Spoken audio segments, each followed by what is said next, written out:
Good evening and welcome to Scotland at 7 here on Broadcasting Scotland. My name's Kenny McBride and I'm joined this evening by two excellent guests. Firstly, from the SNP Socialist Group, Chris McCusker. Chris, how are you doing this evening? Good evening, Kenneth. I'm tickety-boo. Excellent. And on the other side, we have from the Save Loch Lomond campaign, Sam Paton. Sam, how are you doing? I'm doing great, Kenny, and I'm loving the beard. It looks fantastic. Well, thank you. That's very kind of you to say.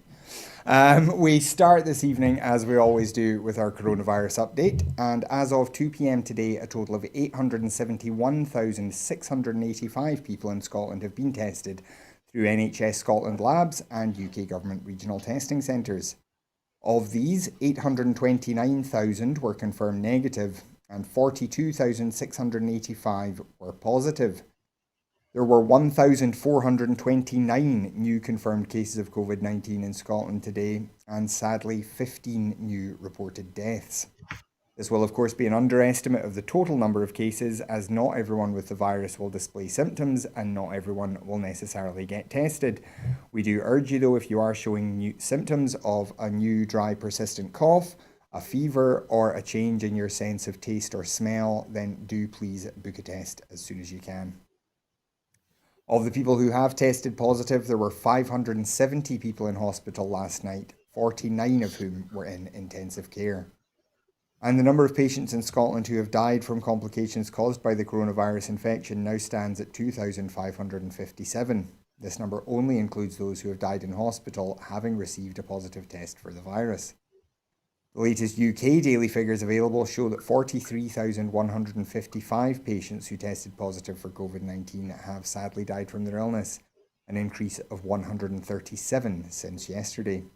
This number refers to deaths in all settings, not just those in hospitals. And as at the 11th of October, a total of 4,301 deaths have been registered in Scotland where the novel coronavirus was mentioned on the death certificate, according to statistics published by National Records of Scotland today. Between the 5th and the 11th of October, 25 deaths were registered that mentioned COVID-19 on the death certificate, an increase of 5 from the previous week.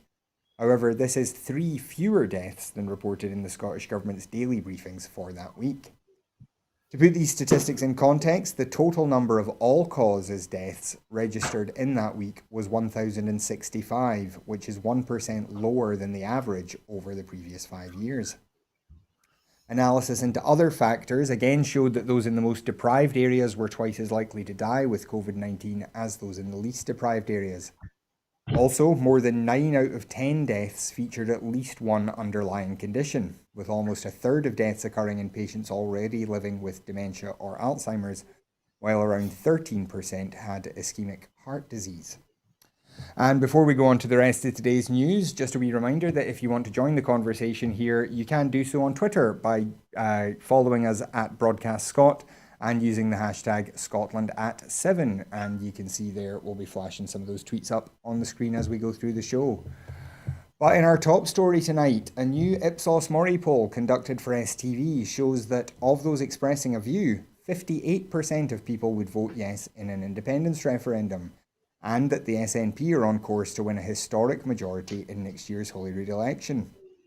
The poll puts support for independence at the highest ever level and shows the SNP would also win 58% of the constituency vote in next year's election, putting the party on course to win an outright majority of seats at Holyrood.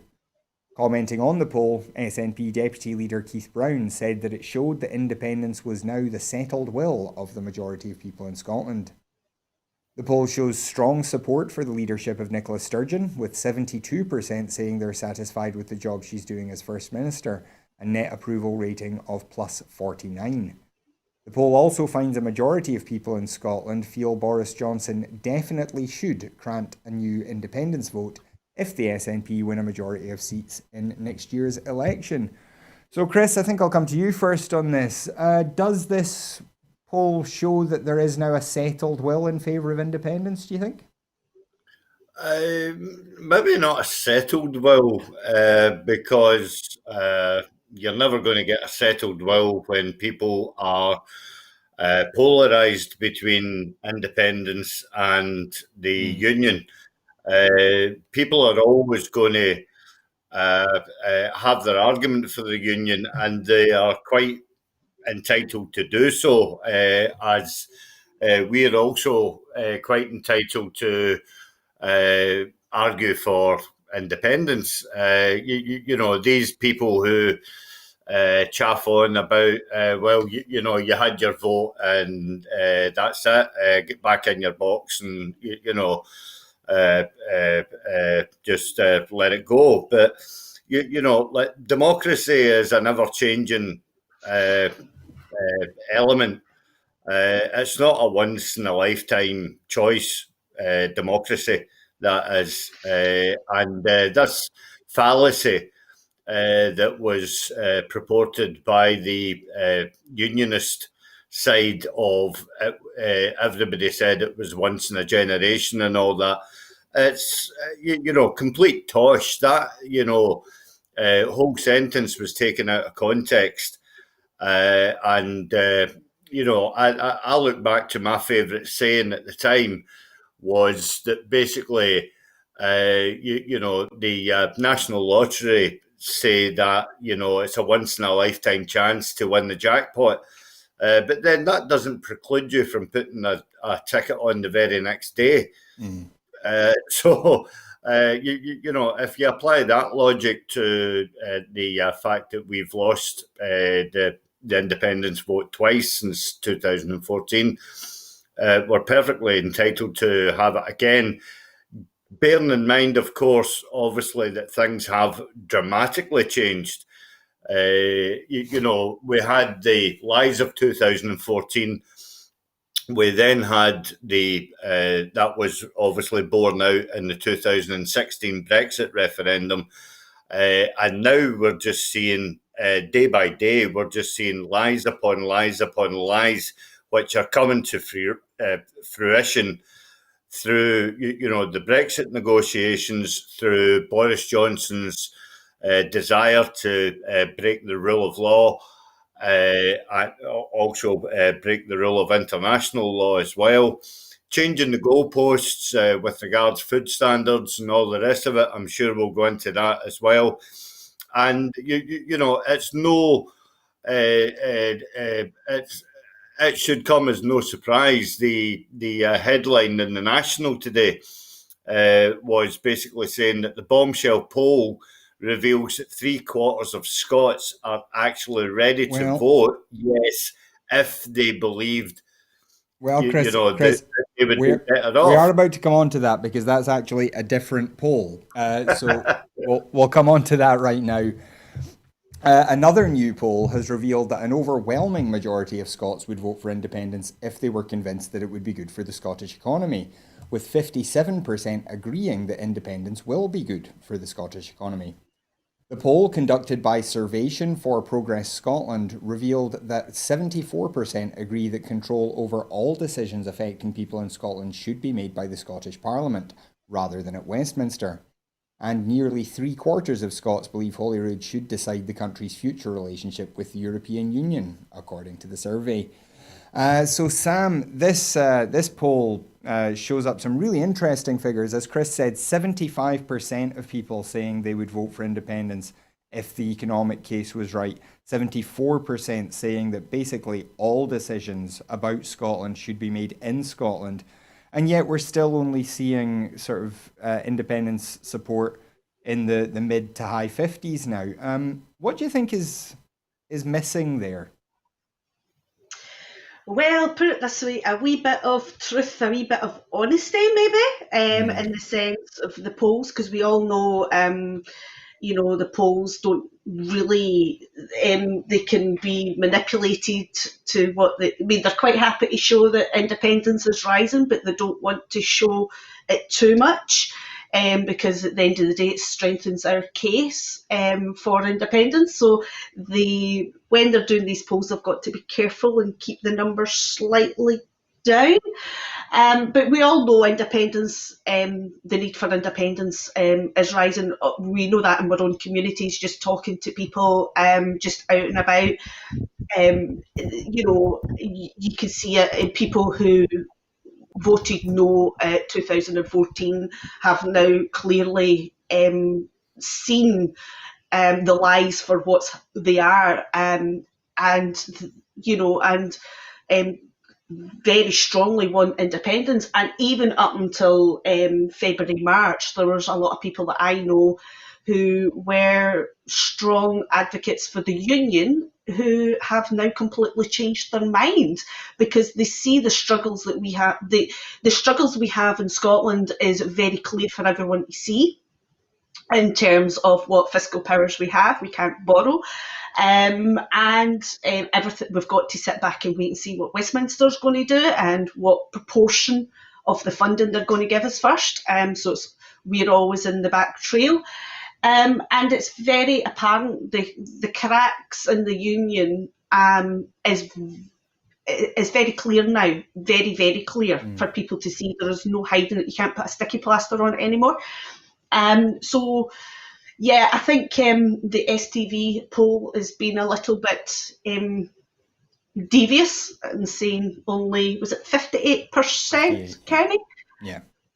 So I think they've been a wee bit devious, but the number's definitely a lot higher than that, definitely a lot higher, and it's rising all the time. And as Chris says, we live in a democracy. There are certain people who are always going to believe being part of the union is better, but that's in their own individual needs. They'll have their own reasons for that. Sam, yeah. I wonder, just on this, we've got I saw Andy McKeever, former Tory strategist, saying that he felt that this was more push than pull towards independence, basically suggesting that it was a failure of unionist strategy that had led to this. How much do you agree with that? And do you think that the kind of efforts that the First Minister and the Scottish Government have made not to talk about independence, particularly during the pandemic, has actually worked in their favour in that way? I do kind of agree with that, because at the end of the day, the unionist strategy has certainly helped the independence movement. It showed the failings of the fact that we're not an equal of unions. And in terms of how SNP have dealt with the pandemic, that's a difficult one, because it's frustrating as a Scot. It gets frustrating because we're just dying for the Scottish Government and SNP to turn around and say, right, that's it. Let's go, let's full steam ahead, let's go, we're going for it. So it is very, very, and I understand it's all about strategy and there's a lot of things going on, but it is very difficult as a Scot to sit back and just wait. We want it done yesterday, and that's the difficult bit. But yes, the fact that they've not, they've put the pandemic at the forefront and put people's well-being and health at the forefront, rather, politicising it into an independence campaign. But in saying that, therein is an argument that independence would have gave us more power in terms of the pandemic and protecting the health and the well-being of our own citizens. So it's how you view the argument and how you see it, I suppose. Well, we move on now, but still speaking about internal borders on these islands. People from parts of England, Scotland and Northern Ireland that have high rates of coronavirus will be banned from travelling to Wales from Friday. Wales's First Minister, Mark Drakeford, said the move was needed to prevent the spread of infection within Wales and elsewhere in the UK. It follows a row with the Prime Minister over whether parts of England should have travel restrictions. Scotland's First Minister, Nicola Sturgeon, quickly tweeted that she fully supported Mr Drakeford's moves. Earlier, she said she would write to the Prime Minister seeking urgent talks over UK-wide travel restrictions and called for a sensible agreement between the four nations. It's not currently clear which areas will be subject to the new Welsh restrictions. Mr Drakeford had written twice in recent weeks to Boris Johnson asking for travel to be restricted in and out of areas with high levels of transmission in England.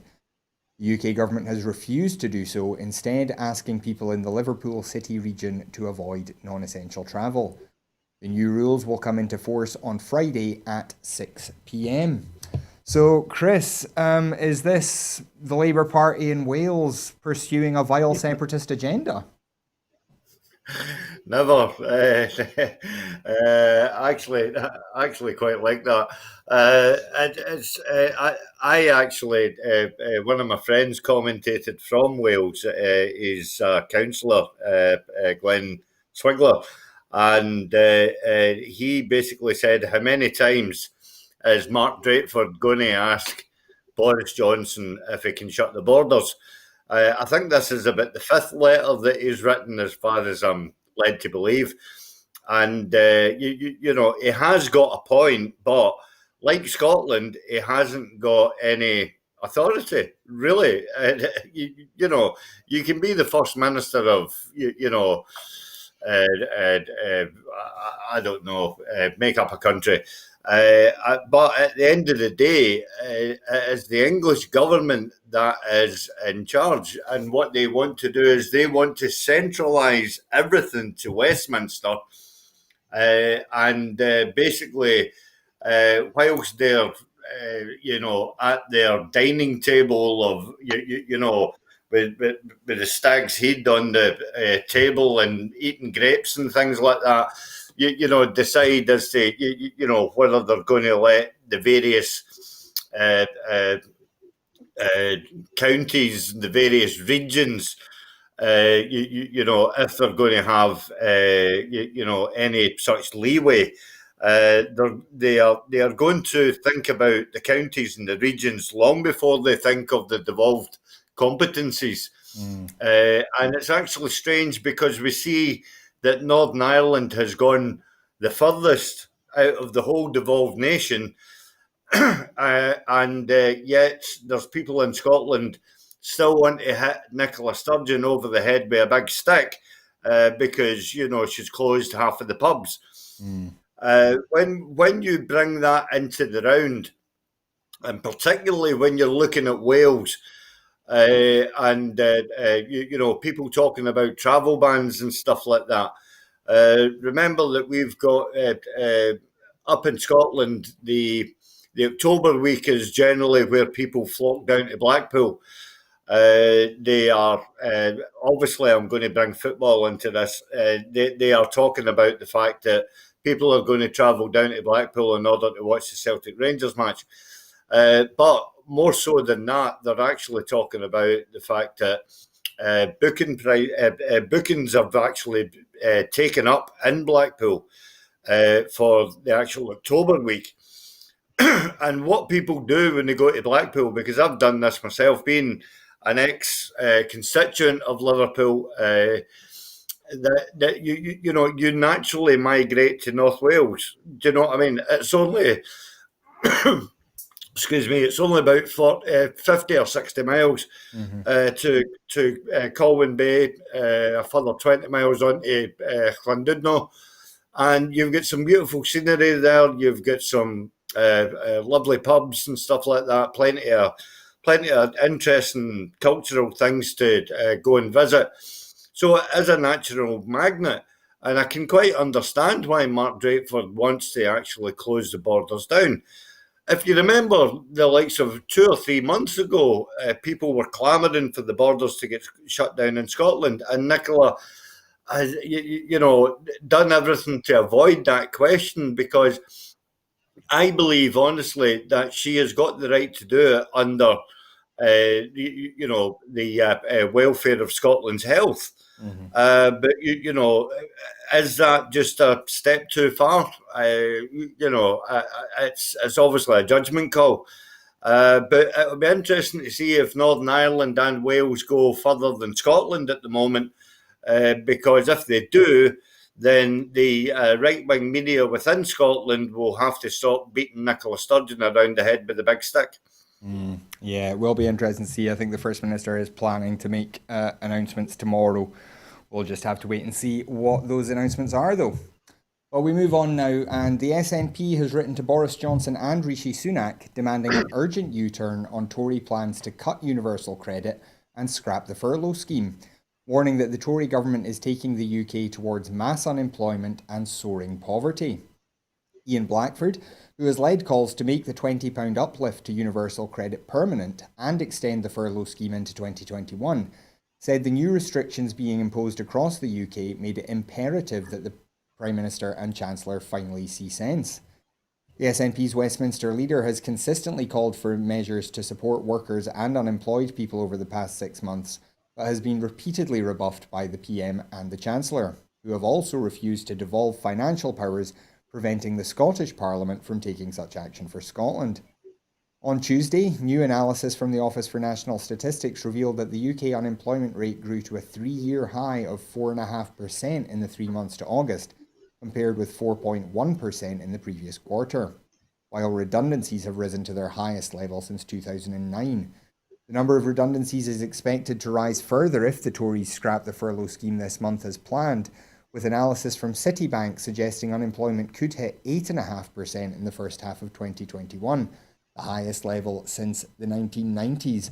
And Sam, I wanted to come to you specifically on this universal credit question. Right at the start of the pandemic, the UK government put on this £20 bump, £20 a week bump onto universal credit, presumably on the basis that they knew a lot of people were about to apply for universal credit that hadn't ever dealt with the system before, and might be surprised at just how low the payments are. What do you think is the resistance to keeping that payment in place? Oh, crikey. How do you want me to answer that, Kenny? Honestly. Honestly. Well, the thing is, you would actually be tended to think that the Tory government actually want people to be in poverty. They want them to be downbeaten. They want them to be in fuel poverty. They want them to be in food poverty.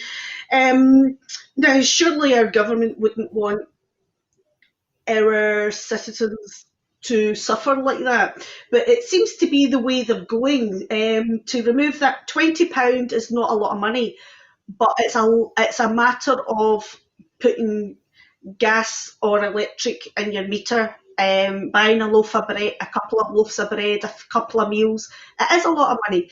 And just while you were reading the story there, Kenny, I done a wee quick scan on the internet, and the DWP have put out a notice saying that if people are wanting to claim universal credit and make sure they get a payment before Christmas, because of the time scale of going through the process for Europe, they need to basically do it now, which is absolutely diabolical, because there's a lot of people out there who, as we've discussed so many occasions, there's redundancies, there's people, businesses going into liquidation, so they won't get redundancy money, people just literally being paid off work, people closing down, that are self-employed, closing down their own business.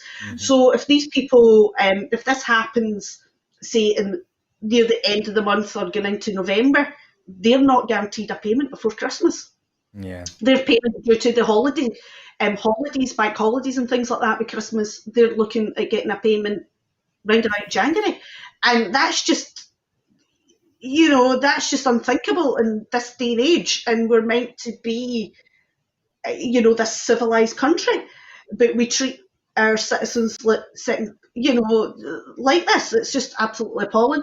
But no, the end of the day, maybe if the Tory government weren't too busy awarding themselves contracts for so-called PPE and everything else, then maybe there would be enough money to support the workers and businesses and people through this coronavirus pandemic. Yeah.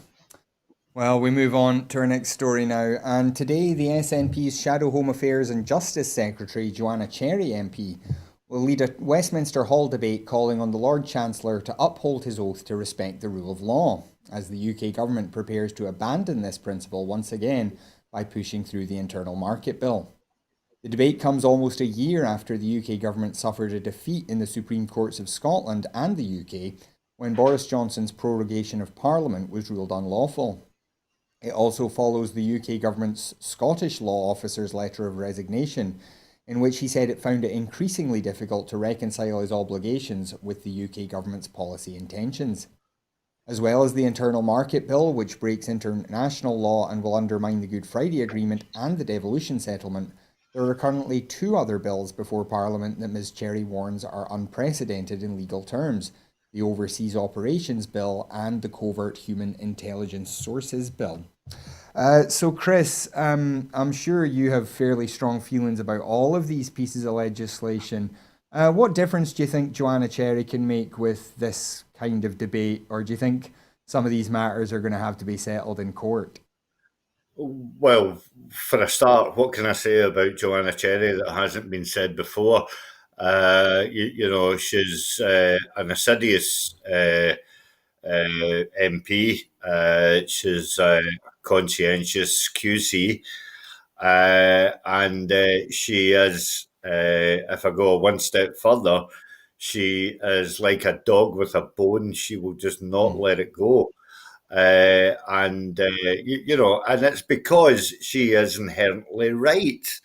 And we have to take great pride in the fact that we have someone so qualified in all these legal matters, because she must be the biggest pain in the ass to the Tory government. Any time that she stands up, if they haven't left the chamber by that time, which they normally do, because they don't like the truth.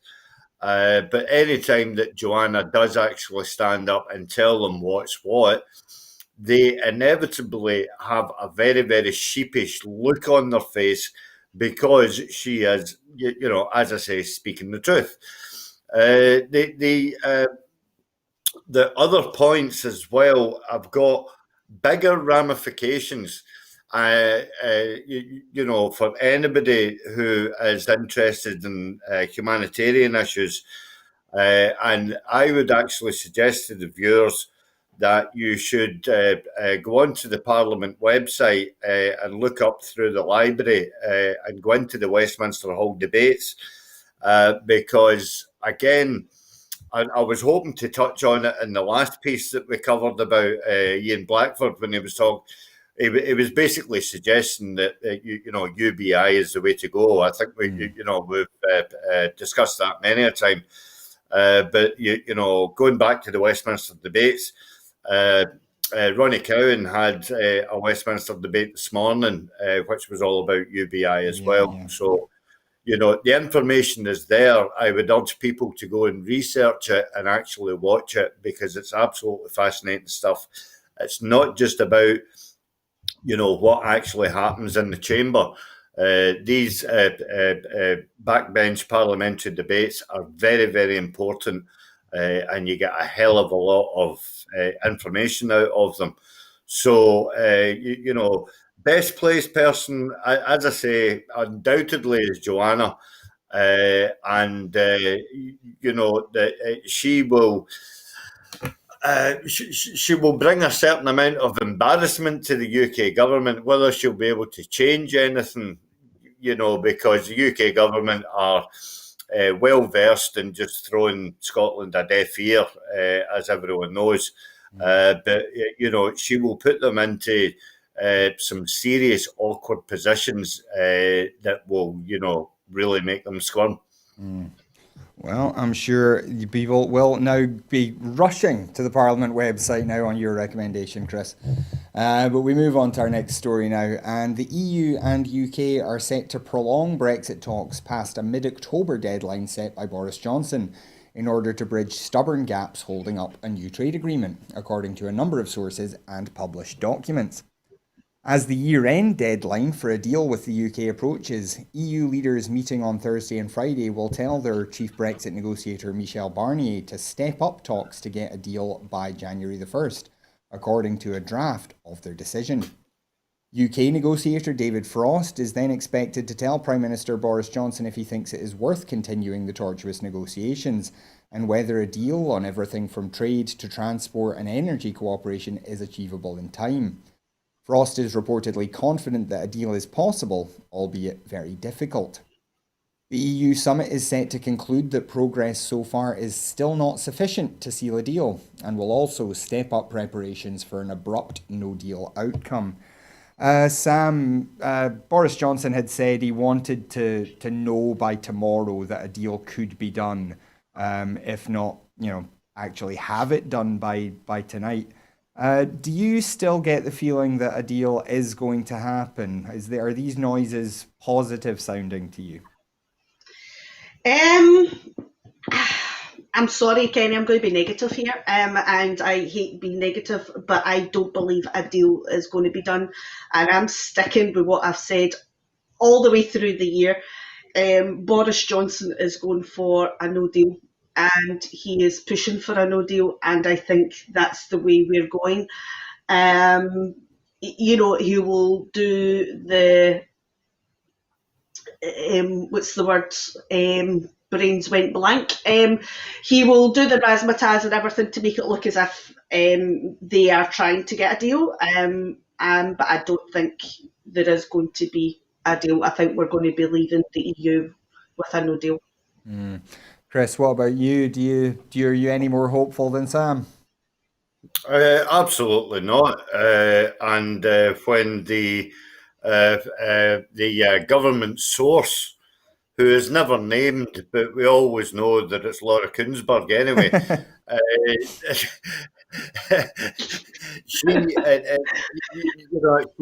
She's been gibbering all day about the fact that exactly what Sam had says is that that it's not too late for Boris to throw or pull the proverbial rabbit out the hat.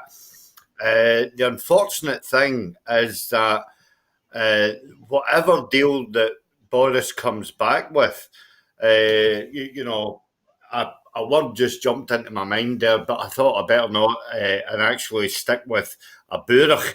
And it is going to be a complete and utter burach that he's going to deliver, but he's going to dress it up as, basically mutton dressed as lamb, and he's going to present it to the people of the UK.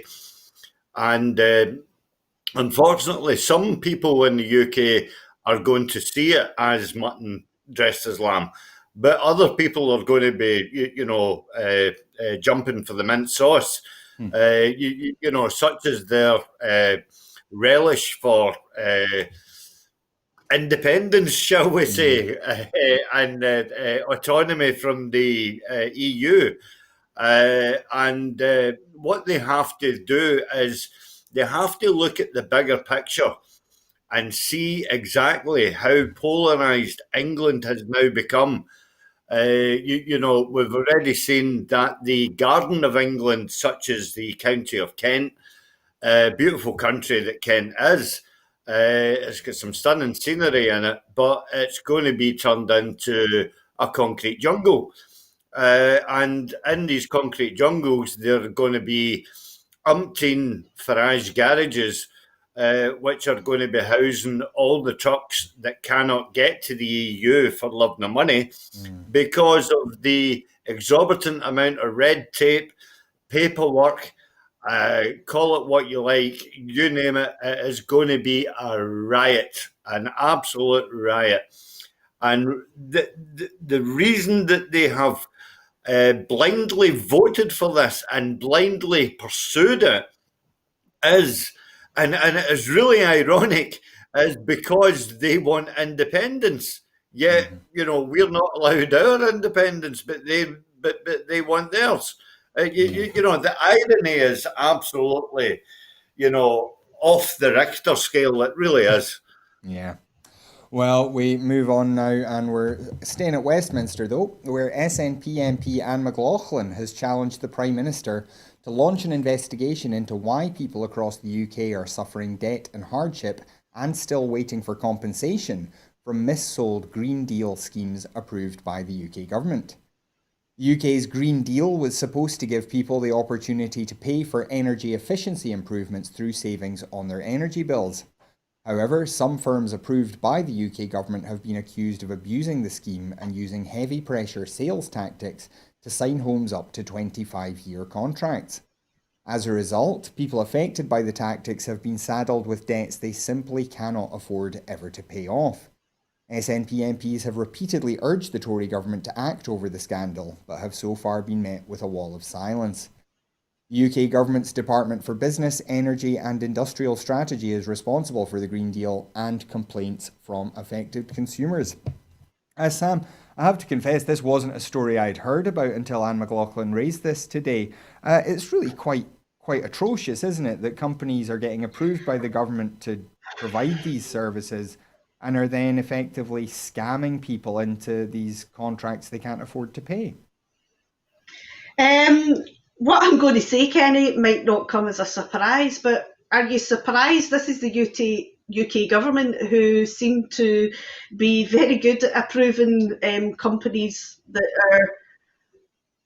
are... So it's absolutely appalling. But I'm like you, Kenny, as well. I didn't know anything about this until Anne McLaughlin. So it's just absolutely shocking. The one thing I do know about to do with the Green Deal and things like that is it's going to be costing the taxpayer about £1.4 billion because of the fact the way it's been ran, so the people that are profiting from this is the actual companies and, let's see, their cronies that are probably part of the UK government,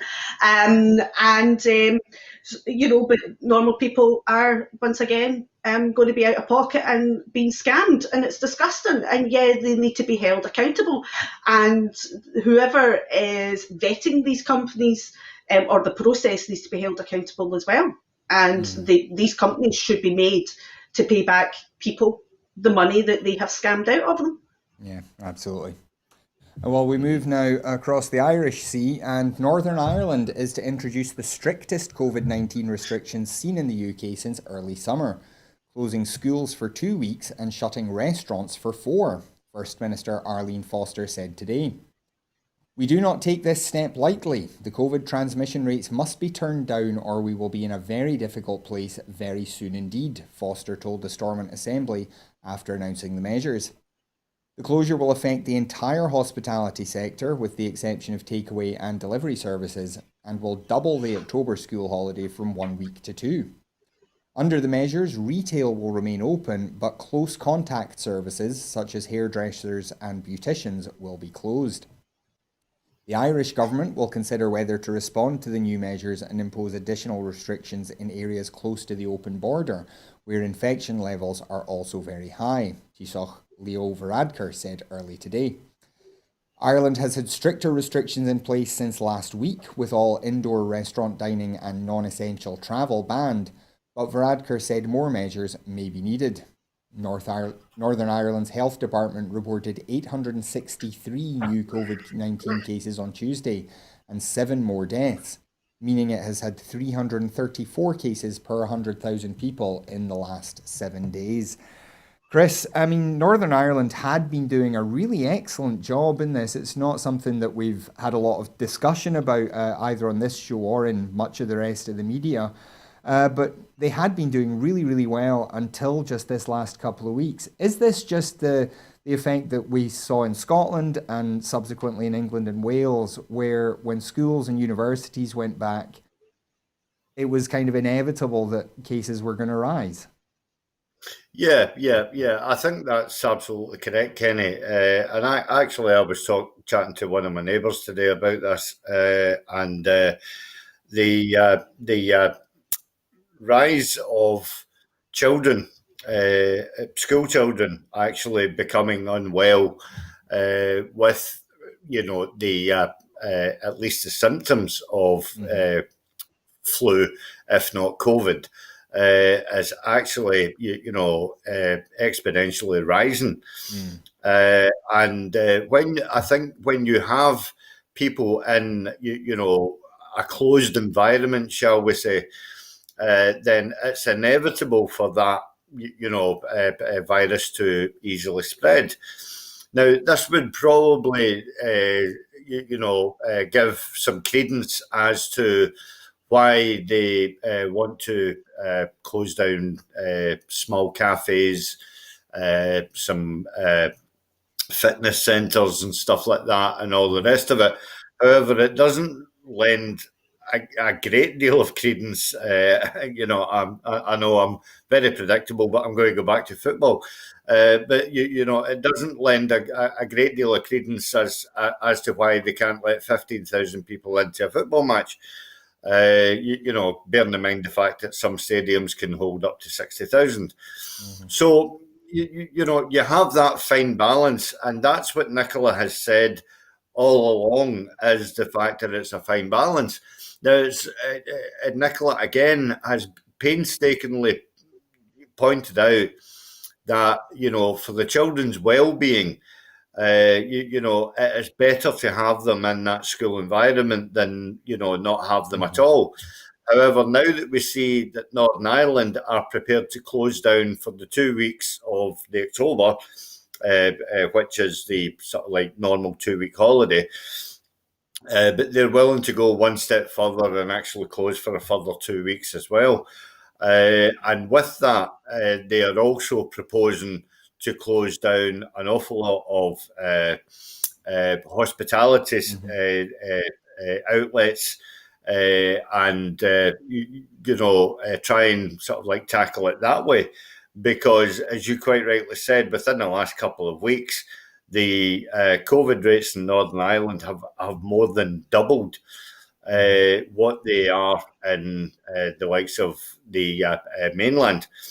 So, they have to do something. And it is very interesting that the Westminster government, for all they want to try and centralise everything, and quite rightly, the devolved nations, excuse me, I've got an itchy foot, the devolved nations do have that autonomous right to do what is right for their citizens.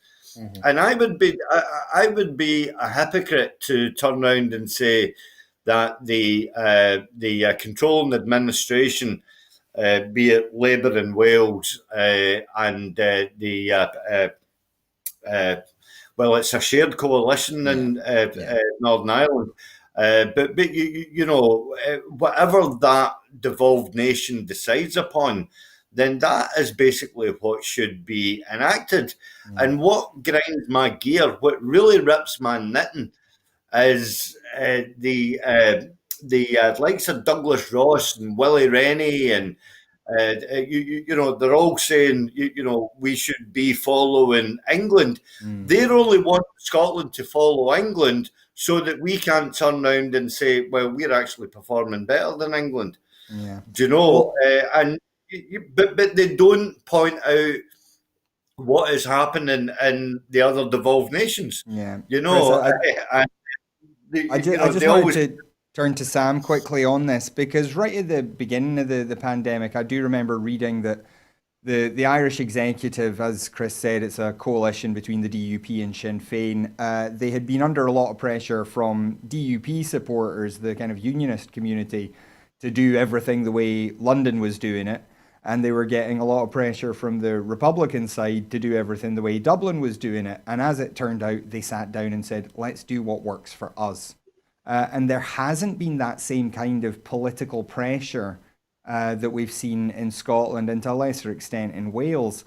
Do you think maybe there was a place in Scotland for us to, bring the Tories and Labour into the discussion about how we do things in Scotland? The chances are, I'm going to be a bit diplomatic here and say that the chances are they've been given a chance to have a place at the table. The problem is with the Tories and Labour in Scotland is they are so busy finding fault. When you're sitting watching Holyrood, they are so busy finding fault with what the Scottish government is doing, that they are losing focus of the mess that England is making of the pandemic. If we were to follow them, and Northern Ireland was right, do what's right for them. At the end of the day, we are all individual nations, and how we work and how our cultures and everything are all slightly different, and how we work is all slightly different. And, to turn around and take the approach that we all follow England's lead was never going to work. It was never going to work totally. We work differently. Our businesses work differently. Our school and education systems work differently. Our public health works differently. So we've got to do what's right for us as a nation and for the citizens in that nation. That's the duty of care and the responsibility of the government for the devolved nations, whether it's Northern Ireland, Wales, England, or Scotland. But I think what's happening is with going back to Labour and Tory, they're so busy picking faults that they are not seeing what's happening. I mean, because they're London-centric, they're London-based, they're very much about the union.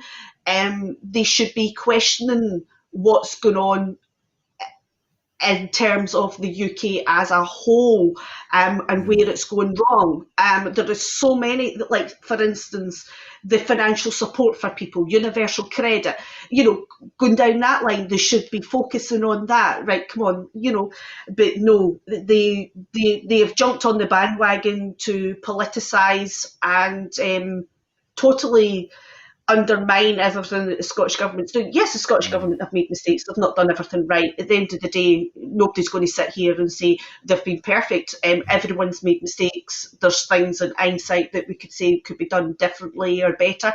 But they should be getting behind the Scottish Government and supporting and basically looking after the health and the well-being of Scotland, and instead of trying to score political points. But that all seems to be their goal, and you see that day in, day out, whether it's on social media or in Holyrood or even down in Westminster. It's about scoring political points. It's not about caring for the well-being of the citizens of Scotland or even the UK as a whole. Well, we turn now to world news and potentially some good news coming out of the pandemic. Global carbon dioxide emissions fell by 8.8% in the first 6 months of this year, the biggest drop for a first half year period due to the effects of coronavirus-related restrictions, according to a study released today. Research published in the journal Nature Communications by a group of scientists from China, France, Japan, and the United States said emissions fell by 1,551 million tonnes, or 8.8% in the first half of the year, compared to the same period last year. The 8.8% reduction represents the largest ever fall in emissions over the first half of a year, larger than for any economic downturn. The drop was also larger than the annual decrease during World War II, although mean emissions are much bigger now than at that time. The scientists used data based on real-time activity and analysed the daily, weekly and seasonal trends of CO2 emissions before and after the COVID-19 pandemic and the economic downturn it triggered. Chris, I mean, obviously any reduction in carbon emissions is a good thing. Not all of this is going to be able to be sustained. We're already started to see some of these emissions start to tick up again as parts of the economy have opened up around the world. But there are things that we can sustain from this, aren't there? Well, yes, there are, but this is actually quite a sticky wicket for me because obviously I've got a vested interest in what goes on in aviation. I was a trade union rep for the Glasgow Airport for nigh on 10 years. And because of the reduction of air travel, then obviously the carbon that actually emits from the average jet engine is, the knock-on effect on that, if you have. If you look back at the amount of flights that used to come in Glasgow, Edinburgh, Aberdeen, have exponentially fallen, obviously because of COVID, then it's obviously it's going to have a yin yang to the carbon, the global carbon dioxide emissions that we're currently reporting on today. So for every there has to be a plus and minus in it. Whilst we can laud this and welcome it, because who doesn't want cleaner air? But by the same token, there is an awful lot of jobs that rely on, obviously, air travel.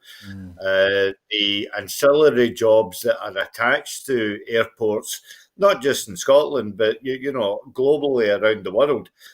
There's retail, there's hospitality. Every major airport has got a hotel attached to it. There's obviously the bus transfers, which heavily rely on the aircraft getting there. You've then got the taxi fares.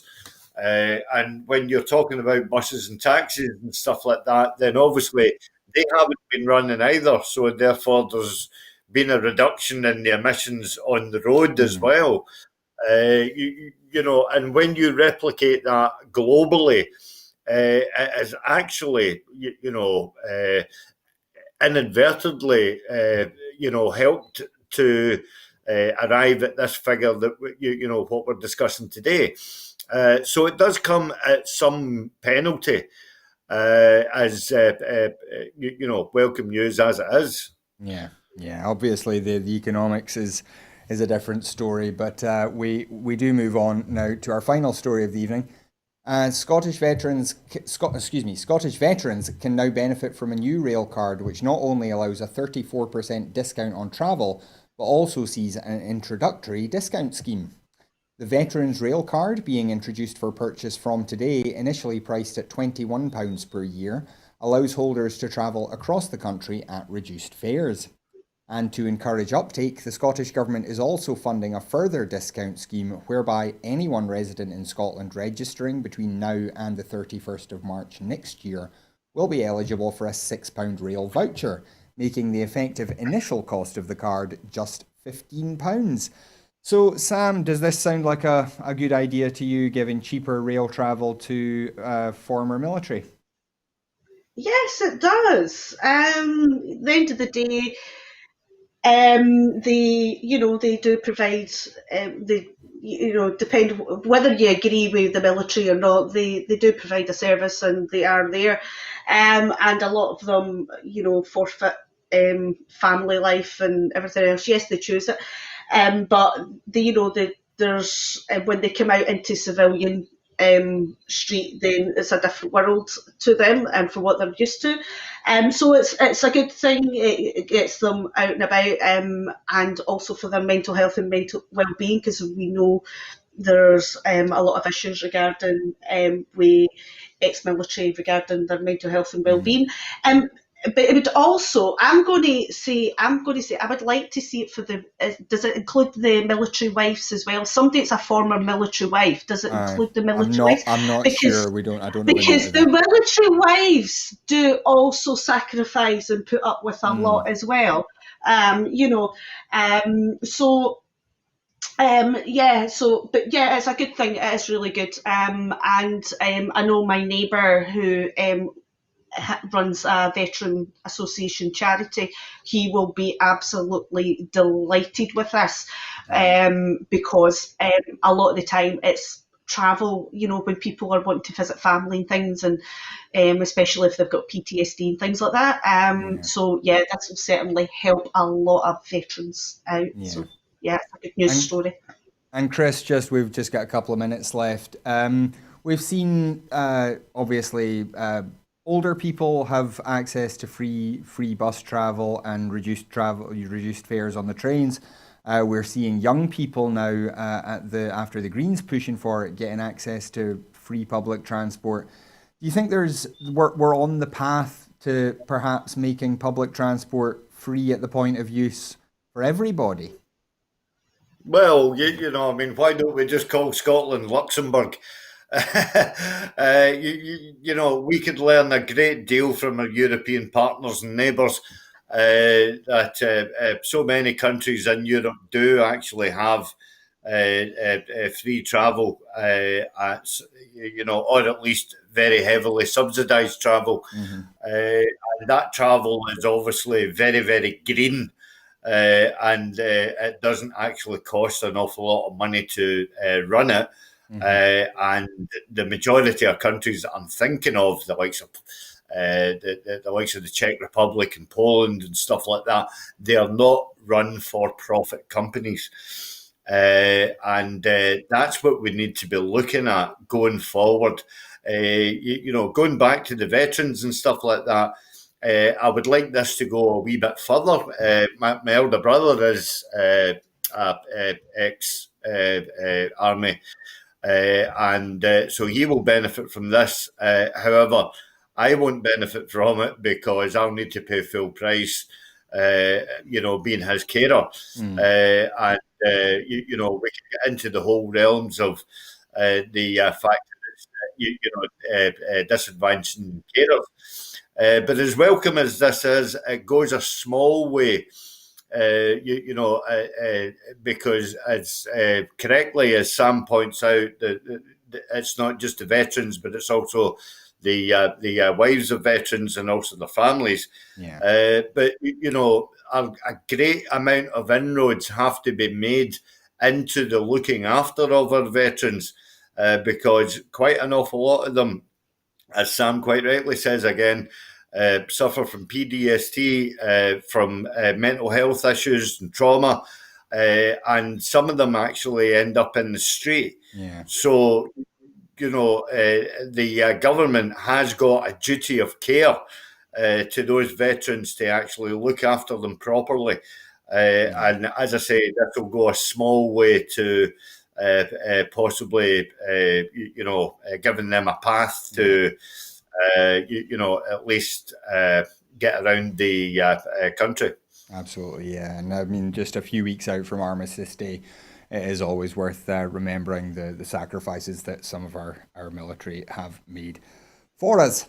But that is just about all we have time for this evening. So thank you very much to Chris and Sam for joining us. It's always a pleasure. And thank you at home for joining us as well. We wouldn't be worth making the shows if you weren't with us. So thank you very much for that. If you're able to support Broadcasting Scotland, we do have to ask. If you're able to, then please do go to broadcastingscotland.scot/register.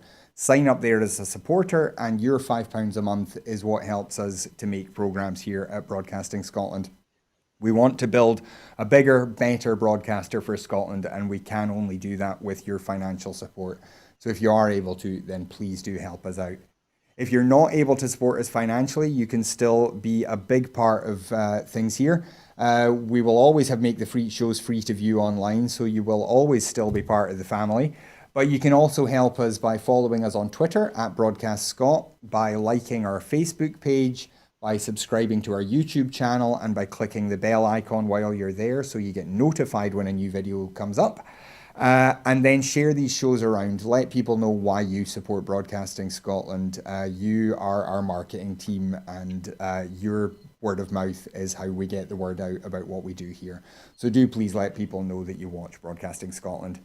And finally, we are struggling quite a bit at the moment for staff here. We need a few more people in here for a whole lot of jobs that need to be done.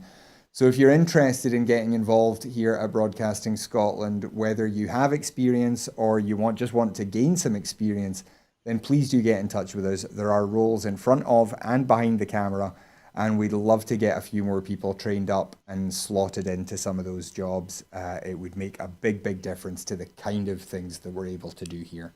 So if you're interested, please do get in touch. And bear in mind, you don't have to be in Glasgow. We need people all over the country who are able to help out in various different ways. So do please get in touch. But that is absolutely all we have time for. I will be back tomorrow night. Gordon's got a night off. But until then, thank you once again to Chris McCusker and to Sam Paton. Thank you at home for joining us, and we'll see you again soon. Good night.